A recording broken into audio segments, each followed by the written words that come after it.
Hello student, आज हम class 11th का एक इम्पॉर्टेंट टॉपिक सेट्स में डिस्कशन करेंगे। सेट्स का हिंदी में मीनिंग समुच्चय होता है। ठीक, नेक्स्ट इसका जो डेफिनेशन है in mathematics, a set is well defined collection of object.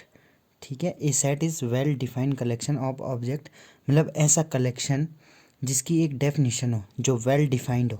ठीक है, जैसे कि मैंने एग्जांपल भी लिखा है कि अगर मैं किसी से पूछूं जो मैथमेटिक्स को जानने वाला हो थोड़ा बहुत भी, उससे अगर ये पूछूं कि बेटा फर्स्ट 5 नंबर इवन नंबर क्या होंगे, तो उसका जवाब एक ही होने वाला है, 2 4 6 8 10। ठीक, पर अगर मैं किसी और टॉपिक में पूछूं, मतलब मैं अगर ये बोलूं बेटा आपका बेस्ट बैट्समैन कौन है, तो कोई रोहित शर्मा बोलेगा, कोई कुछ और बोलेगा, कोई विराट कोहली बोलेगा। ठीक है, तो मतलब जब कन्फ्यूजन ना हो उसका फिक्स आंसर हो। जैसे मैं बोल दूं भारत के प्रधानमंत्री कौन है, तो भारत का प्रधानमंत्री एक ही है। या भारत की जो इंडियन कैबिनेट है, भारत सरकार की जो कैबिनेट है, तो उसके मंत्रियों के नाम बताइए, तो सब एक ही नाम बताने वाले हैं।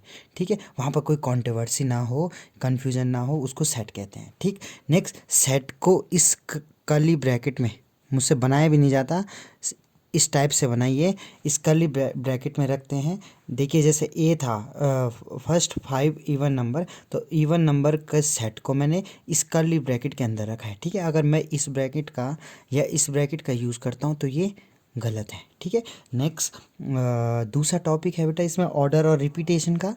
देखिए बेटा सेट्स में ऑर्डर मैटर नहीं करता। ठीक है, अगर किसी सेट में ए 1 2 3 है सपोज एलिमेंट इसके, और इसी को ही अगर मैं ऐसा लिख लूँ 2 3 1, तो कोई फ़र्क नहीं पड़ा, डिजिट सेम है क्योंकि उसमें 1 2 3 और इसमें भी 2 3 1 3 डिजिट हैं और सेम भी हैं। ठीक है, नेक्स्ट इसके बाद एक और इम्पॉर्टेंट टॉपिक है हमारे पास सबसेट।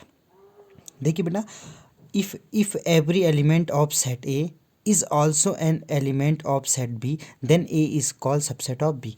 मीनिंग समझिए, अगर ए के सारे एलिमेंट बी में हो, ए के सारे एलिमेंट बी में हो, तो बोला ये जाएगा कि जो सेट ए है वो सबसेट है बी का। देखिए इसके सारे एलिमेंट 1 2 3 एग्जाम्पल लिखा है, 1 2 3 सेट बी में भी है 1 2 3। ठीक है, तो ये सबसेट होगा बी का, और सबसेट का साइन होता है ये। ठीक है, जो सबसेट है वो इधर लेफ्ट हैंड साइड में लिखा जाएगा और जिसका सबसेट है वो इधर लिखा जाएगा। ठीक है, नेक्स्ट दूसरा बेटा इसमें कुछ सिंबल भी होते हैं, सबसेट का सिंबल तो यही हो गया। ठीक, नेक्स्ट एक और सिंबल है बिलोंग। ठीक है, तो बिलोंग का सिंबल ये होता है इस टाइप का, ई और ई के बीच में इस टाइप का सिंबल बिलोंग होगा, और ये डज नॉट बिलोंग होगा। अब देखिए बिलोंग और डज नॉट बिलोंग क्या हुआ।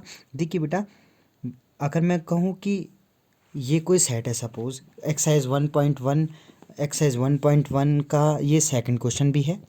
अगर मैं बोलूँ इसको एग्जांपल से ही समझते हैं, सेट है ए 1 2 3 4 5 6, तो 5 इसमें हमें बिलोंग और डज नॉट बिलोंग का साइन फिल करना है। ठीक है, नेक्स्ट देखिए 5 बिलोंग है या नहीं है। देखिए मतलब ये 5 जो नंबर है ये इस सेट में आ रहा है या नहीं आ रहा है, तो देखिए इस सेट में आ रहा है। ठीक है, तो इसलिए 5 बिलोंग, अब आप बिलोंग समझ गए होंगे, मतलब बिलोंग का मतलब कि वो नंबर उस सेट में है या नहीं है। ठीक, नेक्स्ट 4, देखिए 4 है इस सेट में, यस 4 है, तो यहाँ पर बिलोंग का साइन आएगा। नेक्स्ट 8 है क्या इस सेट में, नहीं, क्योंकि ये सेट 6 तक है, तो यहाँ पर डज नॉट बिलोंग का साइन आएगा।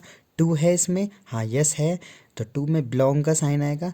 नेक्स्ट 0 है इस सेट में, नहीं है, तो डज नॉट बिलोंग का साइन आएगा। नेक्स्ट 10 है क्या इस सेट में, नहीं है बेटा इस सेट में, तो डज नॉट बिलोंग का साइन आएगा। तो आई होप आपके यहाँ तक समझ में आया हो। एक बार मैं और रिपीट कर लेता हूँ, सेट होता है क्या है, a set is well defined collection of object, मतलब ऐसा कलेक्शन जो वेल डिफाइंड हो, जिसमें कन्फ्यूज़न ना हो, जिसको मैं एक डेफिनीशन में पिरो सकूँ।